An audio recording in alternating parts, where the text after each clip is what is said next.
Olá meninas, aqui quem fala é a Daiane do grupo Esposas que Oram. Nós estamos na jornada Uma Vida com Propósitos de Rick Warren. Hoje lemos o dia 11, Tornando-se Amigo de Deus. Assim como tivemos restaurado a nossa amizade com Deus pela morte de seu Filho, sendo ainda seus inimigos, constantemente seremos libertos da punição eterna por meio de sua vida. Romanos 5:10. Deus quer ser seu amigo. Seu relacionamento com Deus tem diversos aspectos. Deus é seu autor e criador, Senhor e mestre, juiz e redentor, Pai, Salvador e muito mais. A mais espantosa verdade, porém, é esta: o Deus Todo-Poderoso anseia ser seu amigo. No Éden, vemos o relacionamento ideal entre Deus e o ser humano. Adão e Eva desfrutavam uma amizade íntima com ele. Não existiam rituais, nem cerimônias ou religião. Apenas um simples e terno relacionamento entre Deus e o casal que ele havia criado. Livres de culpas e de medos, Adão e Eva deleitavam-se em Deus e o Senhor tinha prazer neles. Fomos feitos para viver continuamente na presença de Deus. Mas após a queda, aquele relacionamento ideal foi perdido. Somente umas poucas pessoas no Antigo Testamento vivenciaram o privilégio de uma amizade com Deus. Moisés e Abraão foram chamados amigos de Deus. Davi foi chamado um homem segundo o coração de Deus. E Jó, Enoque e Noé, eles eram amigos íntimos de Deus. Entretanto, ter o medo de Deus, não amizade, era mais comum no Antigo Testamento. Então, Jesus mudou a situação. Ele pagou nossos pecados na cruz.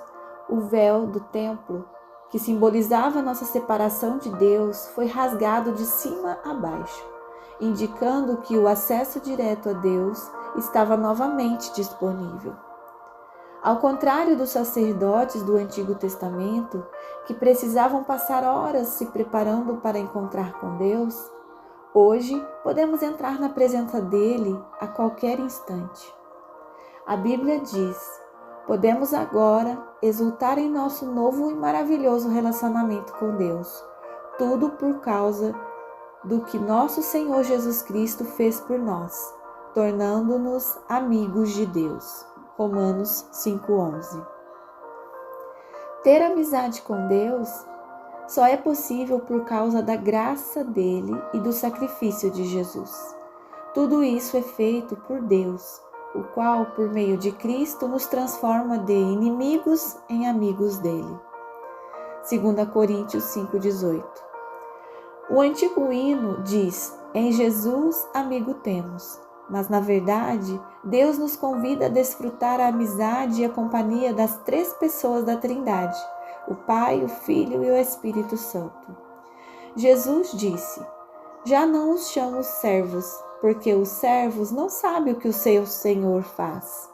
Em vez disso, eu o tenho chamado de amigos, porque tudo o que ouvi do meu Pai, eu tornei conhecido a vocês. A palavra utilizada para amigo nesse versículo não significa uma relação superficial, mas um relacionamento íntimo e de confiança. A mesma palavra é usada em referência ao padrinho de casamento e ao círculo de amigos íntimos de um rei.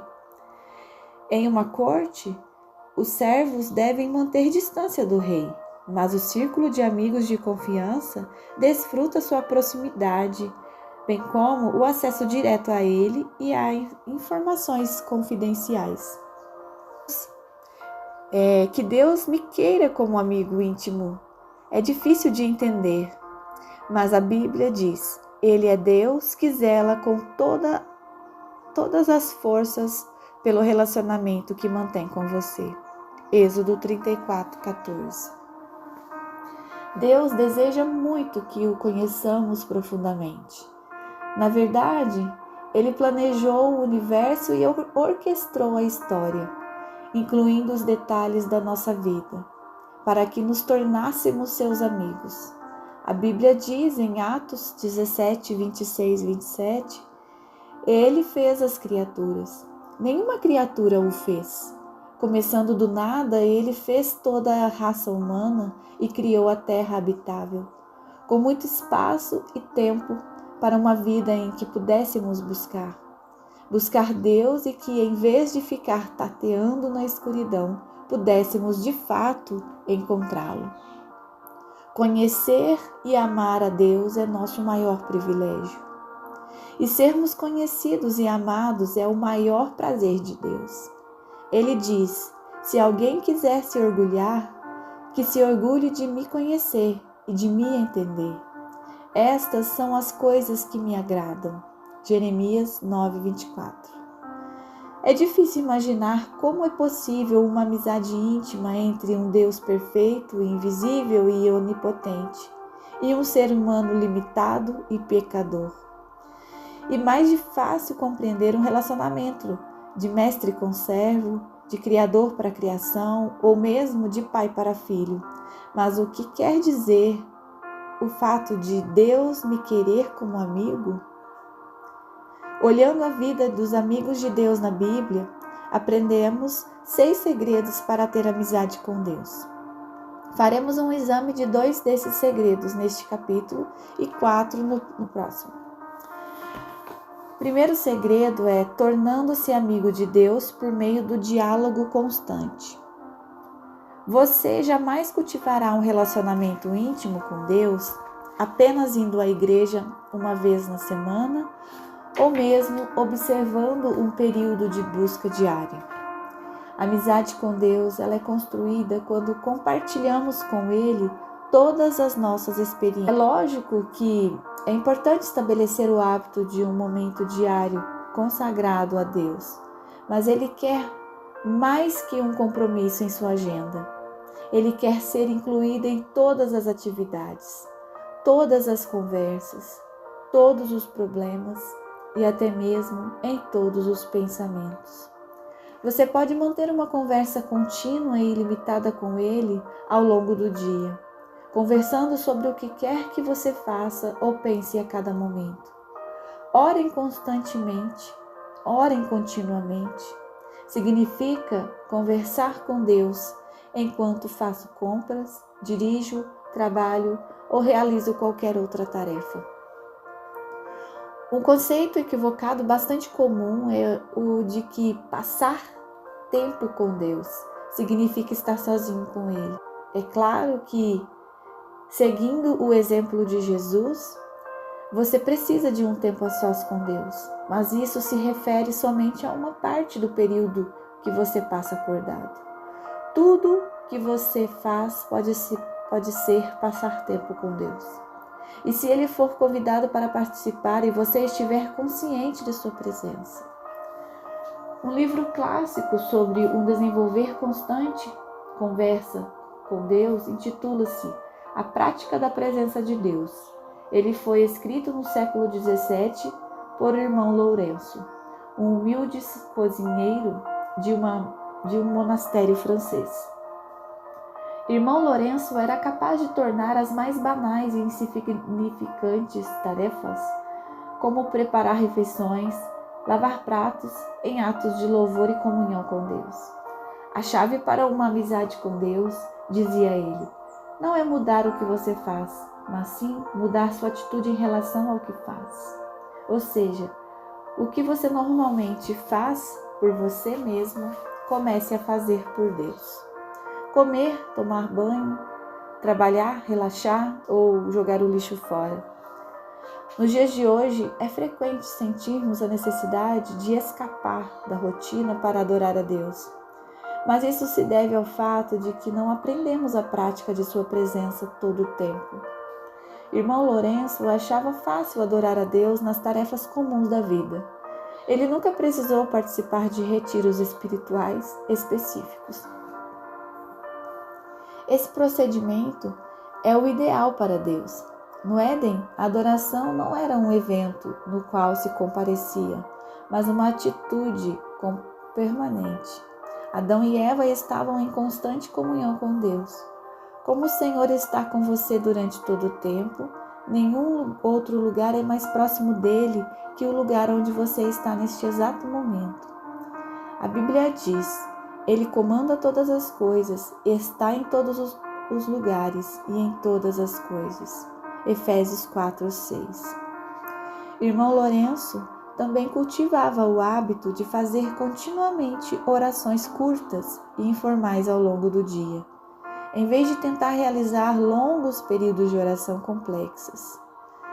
Para manter o foco e neutralizar divagações, ele dizia: Não aconselho a usar uma grande variedade de palavras na oração, visto que longos discursos são um frequente motivo para devaneios.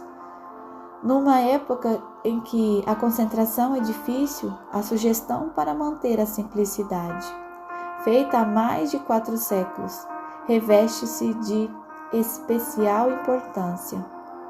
A Bíblia diz: orem o tempo todo. 1 Tessalonicenses 5:14. Como isso é possível?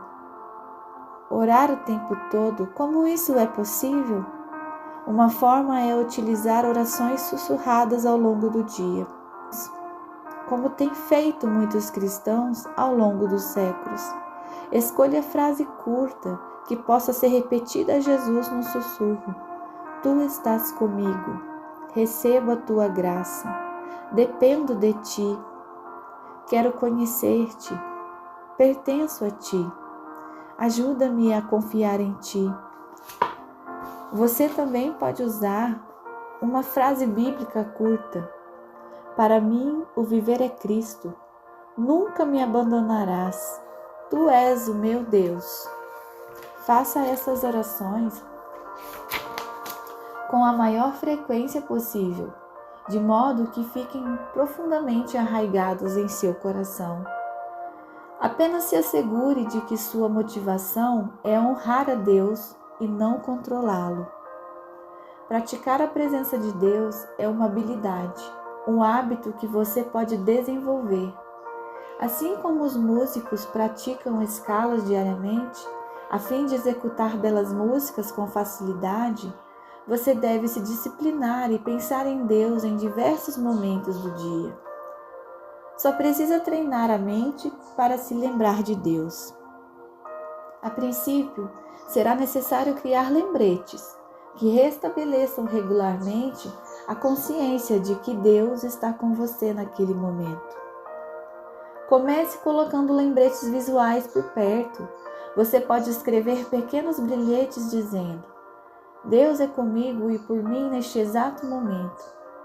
Os monges mereditos utilizavam o soar de um relógio que os lembra de hora em hora que devem parar e fazer a liturgia das horas. Se você tem um relógio ou um telefone celular com alarme, pode proceder dessa mesma forma. Em alguns momentos você sentirá a presença de Deus, em outros não. Se você está buscando essa experiência da presença de Deus por meio de tudo isso, então não compreendeu o que estou falando. Não louvamos a Deus para nos sentirmos bem, mas para agir bem. Seu objetivo não é uma sensação, mas a consciência constante da realidade da presença constante de Deus. Esse é o estilo de vida de adoração. O segundo segredo é por meio de meditação contínua. A segunda forma de estabelecer amizade com Deus é pensar em sua palavra durante todo o dia.